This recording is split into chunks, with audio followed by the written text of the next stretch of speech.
Hello সবাই, আশা করি সবাই ভালো আছেন। আমিও ইনশাল্লাহ ভালো আছি। সো আজকে আমি ডিসকাস করব পার্থে ইন্টারন্যাশনাল স্টুডেন্ট হিসেবে টপ 5 ক্যাজুয়াল জব। সো আপনি যদি অস্ট্রেলিয়ার ইন্টারন্যাশনাল স্টুডেন্ট হয়ে থাকেন এবং স্পেশালি ইন পার্থ নতুন এসে থাকেন, তাহলে আপনার অলমোস্ট একটা কমন কোয়েশ্চেন, পড়াশোনার পাশাপাশি কোন জবটা করলে আপনার জন্য বেস্ট হবে। সো বিভিন্ন সেক্টরে এখানে আছে, সেক্ষেত্রে hospitality, retail, clinic, security, warehouse, delivery. So আজকের ভিডিওতে আমি আপনাদের বলবো পার্টি ইন্টারন্যাশনাল স্টুডেন্টের জন্য টপ 5 ক্যাজুয়াল কোন জবে কাজ কি কি করতে হবে এবং কি কি সুবিধা হতে পাবেন এবং কোনটা আপনার জন্য সুইটেবল হবে ওইটা আপনি এই কথাবার্তার বিবেচনায় আপনি ধরে নিতে পারবেন বা একটা রাফ আইডিয়া পাবেন। সো দেরি না করে লেটস গো স্টার্ট করি। সো সবার প্রথমে যদি বলি, প্রথমেই আসবে হচ্ছে হসপিটালিটির জবগুলো। সো হসপিটালিটির জব কোনগুলা? প্রথমত হসপিটালিটির জব হচ্ছে ক্যাফেতে, রেস্টুরেন্টে, তারপরে হোটেলে, ফুড কোর্টগুলোতে, ইভেন্টের ভেন্যুগুলোতেও। এই জবে আপনাকে কি কি করতে হতে পারে? আপনি মোস্টলি হবে ওয়েটার ওয়েটার্স হবেন। তো কিচেন হ্যান্ডও হতে পারে, ফুড অ্যান্ড বেভারেজ অ্যাটেন্ডেন্টও হতে পারেন, বারিস্তা হতে পারেন, ক্যাফে অলরাউন্ডার। ছোটো ছোটো ক্যাফেতে একজনই সব কিছু করতে হয়, তো ক্যাফে অলরাউন্ডার ওদেরকে বলে। এবং বিভিন্ন ইভেন্ট স্টাফ হতে পারে। সো এই সেক্টরে আপনি ইন্টারন্যাশনাল স্টুডেন্ট হবে খুবই পপুলার, ইন্টারন্যাশনাল স্টুডেন্টদের জন্য এটা খুবই পপুলার, কারণ মোস্ট অফ দি স্টুডেন্টরা এই সেক্টরটাতেই জয়েন করে। কারণ এখানে আবার ভালো শিফটও পাওয়া যায়, যেমন ইভিনিং, উইকেন্ড এবং ক্যাজুয়াল শিফট তো পাওয়াই যায়। আর একটা বড় অ্যাডভান্টেজ হচ্ছে আপনার ইংলিশ কমিউনিকেশনের জন্য কাস্টমার সার্ভিস স্কিল ডেভেলপ হবে। আপনি ইংলিশ কমিউনিকেশনের ক্ষেত্রে অনেক ইমপ্রুভ করতে পারবেন, কারণ হচ্ছে আপনি অনেক মানুষের সাথে মিশবেন, কমিউনিকেট করবেন, কথা বলবেন, সেক্ষেত্রে আপনার ইংলিশ ডেভেলপমেন্ট হবে। সো এই ক্ষেত্রে আহ, একটা জিনিস, কিছু কিছু সেক্টর বা কিছু কিছু পজিশনের উপর বেস করে আপনাকে আরএসএ থাকতে হতে পারে বা সার্টিফিকেশন থাকতে পারে, বাট ইন্টারন্যাশনাল স্টুডেন্ট মোস্টলি এটা এই হসপিটালিতে লাগে না। যদি লাগেও আপনি এটা সমস্যা নেই, অ্যাচিভেবল। আপনি জাস্ট পরীক্ষা দেবেন, এক্সাম দেবেন, সার্টিফিকেশন নিয়ে নেবেন। সো সেকেন্ড আসে হচ্ছে আপনার রিটেল সেক্টর। রিটেল বা সুপার মার্কেটের যে জবগুলো হয়, so Woolies, Coles, Woolies, Kmart, supermarket, shopping centre, তারপরে ক্লথ স্টোর, এইগুলো সবগুলো একসাথে হচ্ছে কি রিটেল বিজনেসের আন্ডারে। সো এই রিটেল বিজনেসের এইগুলোতে আপনাকে কি ধরনের কাজ পজিশন হতে পারে? রিটেলের অ্যাসিস্ট্যান্ট, সেলস অ্যাসিস্ট্যান্ট, সেলসম্যান, বা তারপরে cash out operator, online order পিকার, এই ধরনের কাজগুলো হয়ে থাকে। সো রিটেল জবে আপনার সবচেয়ে ভালো বিষয় হচ্ছে এখানেও সেম, কাস্টমার ইনভলভমেন্ট থাকবে আপনার সাথে বেশি। সো কাস্টমার সার্ভিসে আপনি প্রফেশনাল হবেন, আপনি একদম শুরু থেকে শিখতে পারবেন এবং আপনার ইংলিশও ডেভেলপ হবে, যেহেতু আপনি অনেক বেশি কমিউনিকেশন করবেন। সো রিটেল বিজনেসে আপনার সেম উইকেন্ডের শিফট তো ভালোই থাকে। সবগুলো বন্ধ থাকে, বাট কিছু কিছু ক্ষেত্রে উইকেন্ডের শিফট থাকে, but most of the time এগুলো হচ্ছে উইকডেজ শিফট থাকে। উইকেন্ডে কম থাকে না, একদম তা না, উইকেন্ডে কিছু কিছু স্টাফদের থাকে, কারণ ইন্টারনাল কিছু কাজ থাকে, বাট উইকডেসে এই শিফটগুলো বেশি হয় এবং মোটামুটি অ্যাডজাস্টেবল। আপনার ইউনিভার্সিটির টাইম টেবিলের সাথে আপনি অ্যাডজাস্ট করে কাজগুলো করতে পারবেন। থার্ড পজিশনে আসে হচ্ছে গিয়ে ক্লিনিং জব। ক্লিনিং সেক্টরে যেটা হয়, আপনার অনেক ইন্টারন্যাশনাল স্টুডেন্টই ক্লিনিং সেক্টরে জব করে থাকে, কারণ এখানে মোটামুটি অনেক বেশি ভ্যাকেন্সি থাকে। কারণ লং টাইম স্টুডেন্টরা ক্লিনিং জবটা কন্টিনিউ করে না, যারা অল্টারনেটিভ বেটার অপশন পায়, সাথে সব সেক্টরেই আপনি বেটার অপশন হলে মুভ করবেন, বাট ক্লিনিং সেক্টর থেকে মুভ হওয়ার বেশি থাকে। বাট হ্যাঁ, অ্যাজ এ ক্লিনিং সেক্টরে আপনার জব অলওয়েজ থাকবে। সো কাজগুলো তো জানি না, অফিস ক্লিনিং, কর্পোরেট ক্লিনিংগুলো হলে সেন্সে ভালো। নর্মালি এই ইন্ডিভিজুয়াল ঘর ক্লিনিং এটা আলাদা সেক্টর আবার। বাট কমার্শিয়াল স্পেস ক্লিনিং যেটা, ওইটা ভালোই পে করে, পে রেট ভালো হাই থাকে সব ক্ষেত্রে। যখন আপনি একটু এক্সপার্ট হয়ে যাবেন বা আপনার ক্লিনিং ক্যাপাসিটি ভালো হবে, আপনি কাজ ভালো মতো করতেছেন। বাট এই সেক্টরে স্টুডেন্ট, আমি নিজে কখনো কাজ করি নাই, বাট যারা করছে তাদের সাথে দেখা হয়েছে বা অনেকেই পরিচিত মাঝে করে, তারা ভালো পে রেট পায় যখন এটা একটু লঙ্গার time compare to other sector. But সবাই কন্টিনিউ করতে চায় না। আমাদের বাংলাদেশিদের ক্লিনিং সেক্টরে একটু তো এমনিতেই কি থাকে, বাট খারাপ না, পে রেট ভালো। বাট ডিপেন্ড করে পে রেটটা আপনার আপনার এমপ্লয়ারের উপর। আপনি লিগেল জায়গায় কাজ করলে আপনার ভালো পে রেট পাবেন, এই ক্যাশে অবশ্যই করবেন না, কারণ পে রেট ওখানে কম হয়। হ্যাঁ, 4 নম্বরে আসে ওয়্যারহাউস বা লজিস্টিকের সেক্টরগুলোতে, বাট এটা স্টুডেন্টরা এত বেশি না করলেও করে। এই সেক্টরে যেটা হচ্ছে আপনার সাধারণত picking, packing, scanning, sorting, dispatch, stock handling এই টাইপের কাজ হয় ওয়্যারহাউসে। আপনি সবগুলো জিনিস, তো এখানে আপনার ফিজিক্যাল ওয়ার্কটা ভালো, যাদের ফিজিক্যাল ওয়ার্কে কমফোর্টেবল তাদের জন্য। সব ইন্টারন্যাশনাল স্টুডেন্ট এটা করে না, বাট ফিজিক্যালি যদি একটু ভালো হয় এখানে ভালো পে রেট হয়, বাট আপনার জন্য আগেই বলতেছি ওয়ার্নিং, যেটা হচ্ছে ফিজিক্যাল স্ট্রেংথ অনেক বেশি যাবে।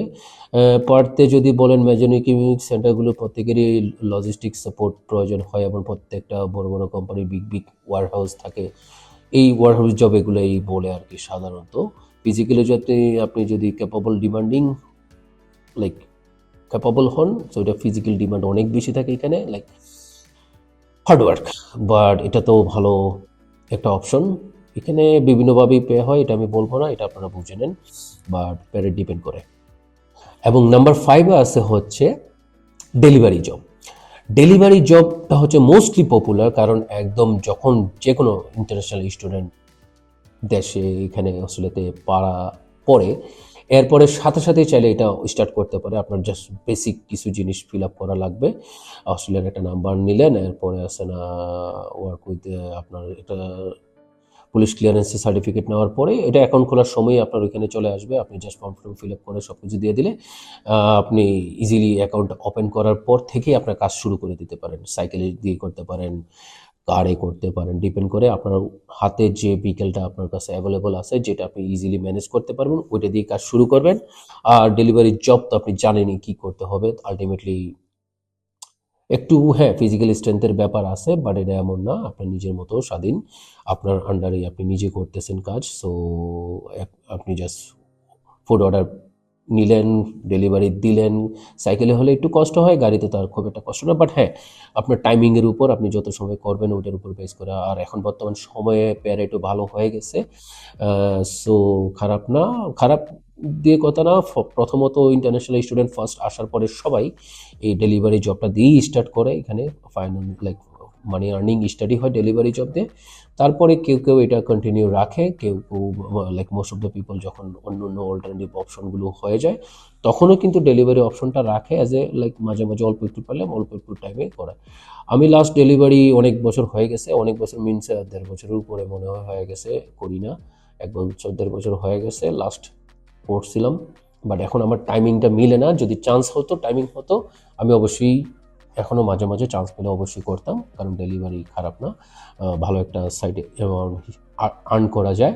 সো ইন্টারন্যাশনাল স্টুডেন্টের জন্য ডেফিনেটলি এটা ফার্স্ট প্রায়োরিটি, যখন কোনো অপশন থাকে না ডেলিভারি অপশনটা থাকে। এই হচ্ছে টপ 5। বাট আমি একটা জবের কথা বলি নাই, যেটা হচ্ছে আমি অনুযায়ী, কারণ এটা হচ্ছে টপ 1-এই থাকে, কারণ মোস্ট স্যাচুরেটেড এখন অর্গানাইজ লাইক এটা বেশি হয়ে গেছে। বাট এটা হচ্ছে সিকিউরিটি ইন্ডাস্ট্রি। সিকিউরিটি জবগুলো আসলে সব স্টুডেন্টরা এত বেশি করতেছে, লাইক এখনও স্টিল নাও অনেকেই জয়েন করতেছে।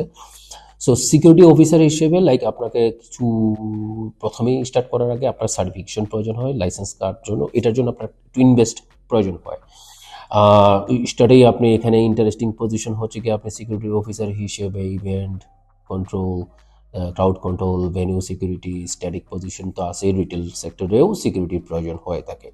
সো পারতে তো এমনিতেই বিভিন্ন ইভেন্ট হতেই থাকে, প্লাস পাব, ফেস্টিভ্যাল, শপিং সেন্টার বিভিন্ন আছে। সো কাজ কিন্তু সিকিউরিটিতে অলওয়েজ থাকে, মোটামুটি ডিপেন্ড করে ডিফারেন্ট অর্গানাইজেশন, ডিফারেন্ট কোম্পানি যার আন্ডারে থাকেন। সো কাজ থাকে, আপনি যদি কয়েকটা কোম্পানির আন্ডারে থাকেন আপনার হাতে শিফটের অভাব হবে না। ইন্টারন্যাশনাল স্টুডেন্ট হিসেবে তো ইজিলি আপনার 24 আওয়ার ব্যালেন্স হয়ে যাবে সিকিউরিটিতে। আর যখন আপনার সামার ব্রেকে থাকবে, সামার ব্রেকে সব থেকে বেশি কাজ করতে পারে সিকিউরিটির এরাই। সিকিউরিটি ইন্ডাস্ট্রিতে সামার ব্রেকে বিশাল লাইক যারা টিউশন ফি ম্যানেজ করার জন্য প্ল্যান করেন সামার ব্রেকে কাজ করতে হয়। সো সামার ব্রেকে টিউশন ফি ম্যানেজ করার জন্য সিকিউরিটি ইন্ডাস্ট্রি বেস্ট বলবো না, বাট হ্যাঁ ওয়ান কাইন্ড অফ বেস্ট। আদার সেক্টরেও কাজ থাকে, বাট সিকিউরিটিতে মোস্টলি একটু বেশি কাজ থাকে হয়তো, সবাই বলে, আমিও দেখছি। বাট আদার্সও থাকে, বাট সিকিউরিটি হয়তো একটু বেশি। আর সিকিউরিটি লাইসেন্সের জন্য এর আগে আপনাকে কাজ করতে হবে, মানে সিকিউরিটিতে আপনার প্রথমে স্ট্রাইক অথবা ইন্ডিকেট দুইটা কোচিং আছে, ওইখানে 15 ডে কোচিং করে তারপর ওইখানে থেকে সার্টিফিকেশন নেওয়ার পর আপনাকে লাইক এক্সামে বসতে হবে, এক্সাম পাস করলে আপনি লাইসেন্সের জন্য অ্যাপ্লিকেশন করবেন। তো একটু টাইম লেন্দি। সো শুরুতেই মানুষ অনেকে কী করে, স্টুডেন্ট হিসেবে ভিসা আসার ভিসা আসলো সাথে সাথে চলে আসলেন, ক্লাস শুরু হওয়ার 1 মাস আগে যদি চলে আসতে পারেন আপনার জন্য বেস্ট। আসার সাথে সাথে আপনি এই ক্লাস শুরু হওয়ার আগে আপনি ক্লাস শুরু করে দিলেন এটার সিকিউরিটির, ওইটা শেষ করে আপনি ইউনিভার্সিটি ক্লাস শুরু হওয়ার আগেই যদি আপনার ওই 15 ডেজ কোচিংটা শেষ করে ফেলতে পারেন তাহলে আপনার জন্য ইজি হয়, যেটা আমি করতে পারিনি। আমি আসছি এরপরে প্রায় নিয়ারলি 1 বছর কাছাকাছি শেষ হয়ে যাচ্ছে, তারপরে আমি গিয়ে স্টার্ট করি। 1 বছর না, 1 সেমিস্টার শেষ হয়, এরপরে আমি কোচিং করি, কোচিং করে এরপরে কোচিং শেষ করি, এরপরে আবার লাইসেন্স নিতে একটু টাইম নেই। সো মোটামুটি আমার ভালো একটা সময় নষ্ট করি, বাট শুরুতেই যদি করতে পারতাম সিকিউরিটিতে বেস্ট একটা অপশন। বাট হ্যাঁ, সিকিউরিটি ইন এ সেন্স আমি করতেছি বলে দেখে না, সবাই এখন একটু বেশি কি হয়ে গেছে, অনেক বেশি স্টুডেন্ট জয়েন করে ফেলার কারণে সেক্টরটা স্যাচুরেটেড হয়ে গেছে, বাট স্টিল নাও এখনও কাজ করতেছে, সবাই করতেছে কাজ। সো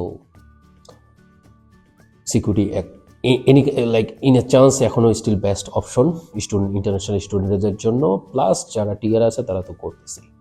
সো এই হচ্ছে আমার আজকের ইনফরমেশন প্রোভাইড করলাম, যেগুলো আছে hospitality, security, retail, warehouse, cleaning and আপনার 5টা তো হয়ে গেল, 5টা না, আমি একটা বেশি বলছি, 6টা বলছি, বাট হ্যাঁ টপ 5 আমার টপিক ছিল, একটা বোনাস। আশা করি সবাই ভালো আছেন, থ্যাংক ইউ সবাইকে, দেখা হবে নেক্সট কোনো ভিডিওতে।